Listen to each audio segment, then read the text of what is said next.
জাতীয় থেকে আন্তর্জাতিক প্রান্তিক জনপদ থেকে নগর চারপাশে ঠিক কী ঘটছে এই মুহূর্তে তা নিয়ে আয়োজন এখন চারদিক। আপনাদের সঙ্গে আছে আমি অন্যয় কর্মকার।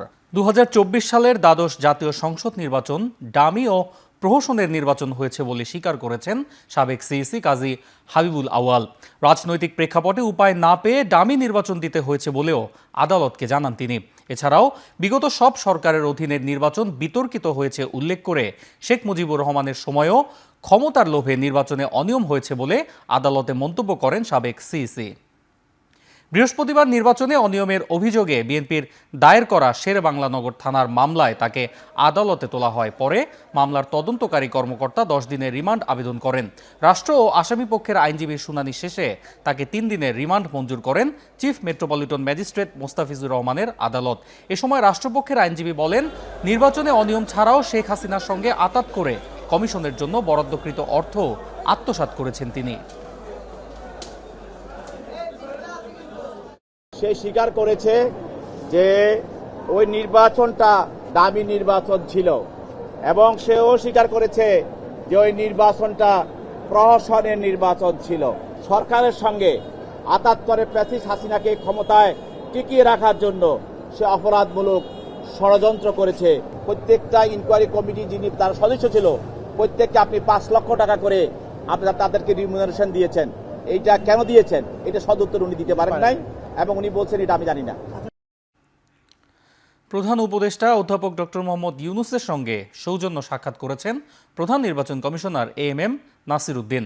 বিকেলে রাষ্ট্রীয় অতিথি ভবন যমুনায় প্রধান উপদেষ্টার সঙ্গে তিনি সৌজন্য সাক্ষাৎ করেন। সাক্ষাতে আগামী ত্রয়োদশ জাতীয় নির্বাচন বাস্তবায়ন নিয়ে তাদের মধ্যে আলোচনা হয়। সম্প্রতি লন্ডন সফরে প্রধান উপদেষ্টার সঙ্গে বিএনপির ভারপ্রাপ্ত চেয়ারম্যান তারেক রহমানের বৈঠকে নির্বাচন নিয়ে সমঝোতা হয়। আগামী বছরের ফেব্রুয়ারির মাঝামাঝিতে নির্বাচনের সম্ভাব্য সময় ঘোষণা করে সরকার। ফেব্রুয়ারির সময় ধরেই নির্বাচনের প্রস্তুতি নিচ্ছে নির্বাচন কমিশন।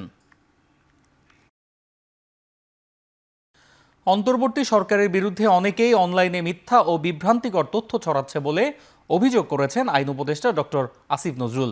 রাজধানীর সিডাপে সেন্টার ফর গভর্নেন্স স্টাডিজের এক সংলাপে তিনি এই অভিযোগ করেন।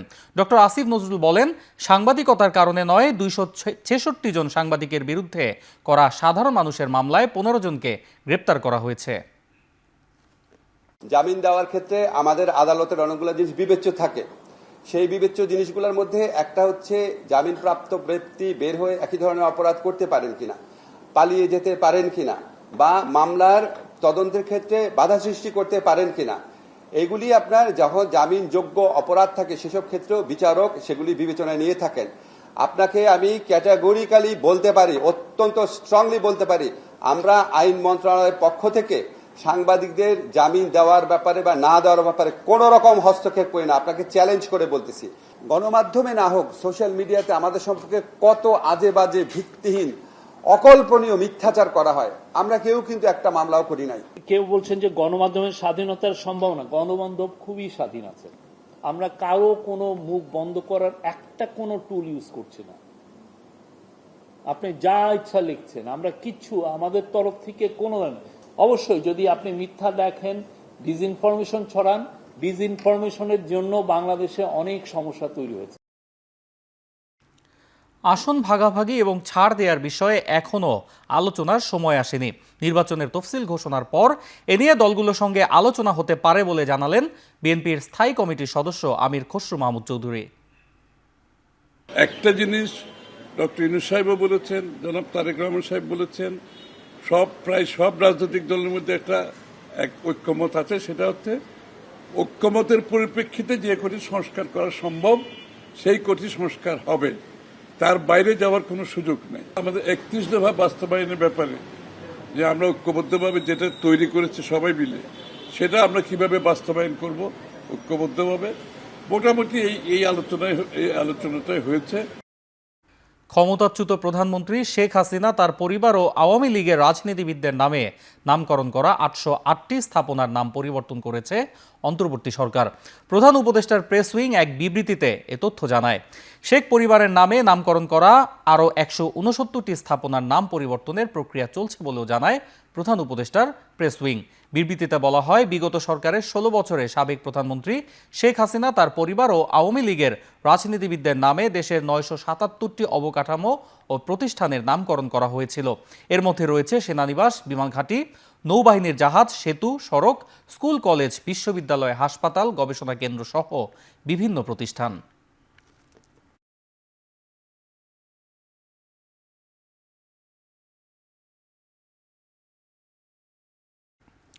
শহীদ আবু সাইদ হত্যা মামলার তদন্ত শেষ হয়েছে। এতে 30 জনের সম্পৃক্ততা মিলেছে। আগামী রোববার ট্রাইব্যুনালে আনুষ্ঠানিক অভিযোগ দাখিল করা হবে। এই মামলায় 4 আসামি কারাগারে রয়েছেন। তারা হলেন রংপুরের বেগম রোকেয়া বিশ্ববিদ্যালয়ের সাবেক প্রক্টর শরীফুল ইসলাম, পুলিশের সাবেক সহকারী উপপরিদর্শক আমির হোসেন, কনস্টেবল সুজন চন্দ্র রায় ও ছাত্রলীগ নেতা ইমরান চৌধুরী। গত বছরের 16 জুলাই বেগম রোকেয়া বিশ্ববিদ্যালয়ের সামনে পার্ক মোড়ে গুলিতে নিহত হন আবু সাইদ।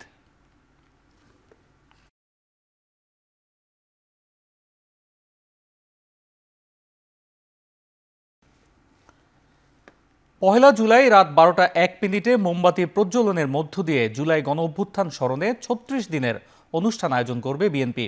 বিকেলে নয়াপল্টনে বিএনপির কেন্দ্রীয় কার্যালয়ে এক সংবাদ সম্মেলনে এ কথা বলেন দলটির সিনিয়র যুগ্ম মহাসচিব রুহুল কবির রিজভী। জুলাই আগস্টের গণ অভ্যুত্থান এবং শোক ও বিজয়ের যে পালন কমিটি, এটার এই পালন কমিটি বা এই বাস্তবায়ন কমিটির উদ্যোগে পহেলা জুলাই আমরা যেটি করব সেটি হলো সব রাজনৈতিক দলের অংশগ্রহণে গণ অভ্যুত্থান 2024 জাতীয় ঐক্য ও গণতান্ত্রিক অভিযাত্রা শীর্ষক আলোচনা সভা ও শহীদ পরিবারের সম্মানে অনুষ্ঠানটি অনুষ্ঠিত হবে। স্থান হচ্ছে বাংলাদেশ চীন মৈত্রী সম্মেলন কেন্দ্র, যাত্রাবাড়ি, উত্তরা, এই ধরনের যে বিভিন্ন জায়গা, রামপুরা, এই সমস্ত, মিরপুর, যে সমস্ত জায়গায় বেশি আক্রমণ হয়েছে, রক্ত ঝরেছে, সেসব জায়গায় ঢাকা উত্তর এবং দক্ষিণ তারা কর্মসূচি গ্রহণ করবে। সামাজিক যোগাযোগ মাধ্যমে প্রকাশ হওয়া দুদকের চাঁদা দাবির ভিডিও ক্লিপ নিয়ে অনুসন্ধান শুরু হয়েছে বলে জানিয়েছেন সংস্থাটির মহাপরিচালক আক্তার হোসেন। ব্রিফিংয়ে দুদক কার্যালয়ে মহাপরিচালক বলেন, এনসিপি নেত্রী মাহমুদা মিতু প্রতারক চক্রের ফাঁদে পড়েছেন। প্রকৃত ঘটনা উন্মোচিত হলে ভুল বুঝতে পারবেন হাসনাত আব্দুল্লাহ। এদিকে 29তম বিসিএসে প্রভাব খাটিয়ে চাকরি পাওয়া 21 জনের বিরুদ্ধেও অনুসন্ধান শুরু করেছে সংস্থাটি। এছাড়া ঋণের নামে অর্থ আত্মসাতের অভিযোগে গ্লোবাল ইসলামী ব্যাংকের সাবেক চেয়ারম্যান নিজাম চৌধুরী, সাবেক এমডি PK হালদার সহ 25 জনের বিরুদ্ধে মামলা করেছে দুদক।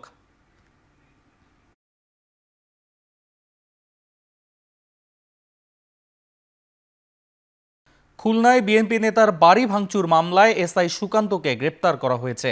গেল রাতে নিজ কর্মস্থল চুয়াডাঙ্গার আলমডাঙ্গা থানা থেকে গ্রেপ্তার করা হয় তাকে।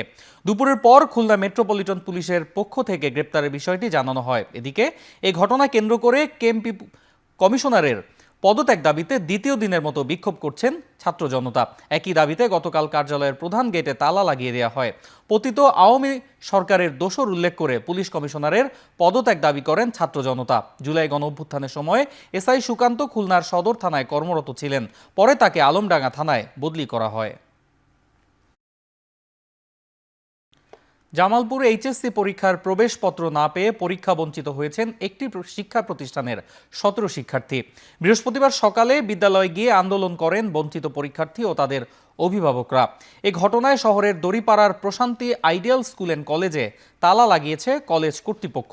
জানা যায়, জামালপুর শহরে কয়েক বছর ধরে বেসরকারিভাবে পরিচালিত হয়ে আসছে প্রশান্তি আইডিয়াল স্কুল অ্যান্ড কলেজটির শিক্ষা কার্যক্রম।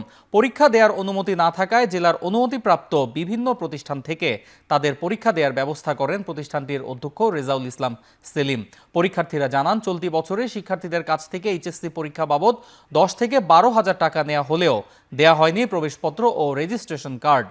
এ বিষয়ে প্রতিষ্ঠানটির অধ্যক্ষ রেজাউল ইসলামের সাথে যোগাযোগের চেষ্টা করা হলেও তাকে পাওয়া যায়নি।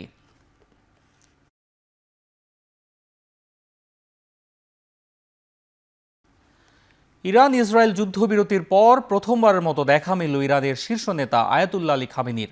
বৃহস্পতিবার তার এক ভিডিও বার্তা প্রচার করা হয় দেশের রাষ্ট্রীয় টেলিভিশনে। যেখানে দৃঢ় কণ্ঠে খামেনি বলেন ইরানের ডিকশনারিতে আত্মসমর্পণ বলে কিছু নেই, সেই সঙ্গে এই যুদ্ধে যুক্তরাষ্ট্র ও ইসরায়েলের অর্জন বলতে কিছু নেই বলেও উল্লেখ করেন তিনি। এর আগে সামাজিক যোগাযোগ মাধ্যম এক্সে দেয়া এক বিবৃতিতে ইসরায়েলের সঙ্গে যুদ্ধে বিজয় দাবি করেন তিনি। একই সঙ্গে ইরানবাসীকে অভিনন্দনও জানান দেশটির সর্বোচ্চ এই ধর্মীয় নেতা।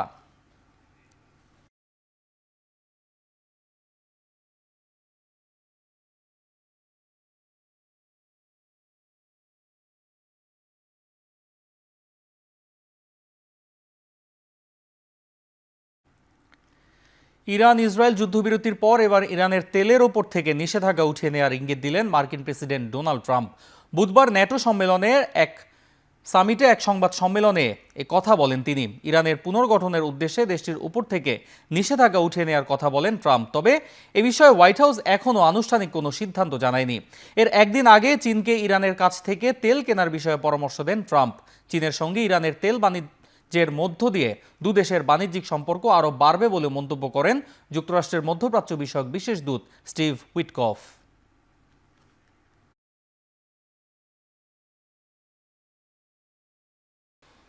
ক্রিকেটের বিকেন্দ্রীকরণের লক্ষ্যে রাজশাহী সহ 4টি বিভাগে কাজ শুরু করেছে বিসিবি। খুব দ্রুত সময়ের মধ্যে পুরুষ ক্রিকেটারের পাশাপাশি নারী ক্রিকেটার তৈরিতে কাজ শুরু করবে বোর্ড। টেস্ট স্ট্যাটাস প্রাপ্তির 25 বছর উদযাপন অনুষ্ঠানে এ কথা জানান বোর্ড সভাপতি আমিনুল ইসলাম বুলবুল। 4টা রিজনে আমরা 4টা ছোট্ট বাংলাদেশ ক্রিকেট বোর্ড বানাবো। সেখানে একজন হেড অফ ক্রিকেট থাকবে, তিনি তদারকি করবেন তার জেলায়, তার বিভাগে, তার রিজনে যতগুলো কোচ থাকবে সেখানে একটা প্রিমিয়ার লিগ করার চিন্তা করছি। সেখানে কোচ ডেভেলপমেন্ট প্রোগ্রাম চিন্তা করছি, একটা ফান্ডিং মডেল তৈরি করছি যেখানে তাদেরকে সবসময় মিরপুরের উপরে ডিপেন্ডেন্ট হতে হবে না। আমরা এখনও কিন্তু আমাদের ফার্স্ট ক্লাস টিমগুলো মিরপুর থেকে তৈরি করি।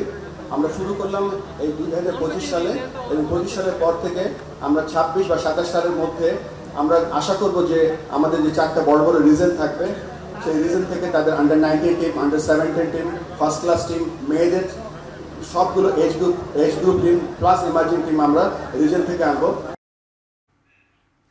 শেষ করছি এখন যার দিক। এখন টেলিভিশন ওয়েবসাইটে দেখতে ভিজিট করুন www.ekon.tv, ফেসবুকে দেখতে ভিজিট করুন facebook.com/tv.ekon, ইউটিউবে দেখতে ভিজিট করুন youtube.com/c/ekontv।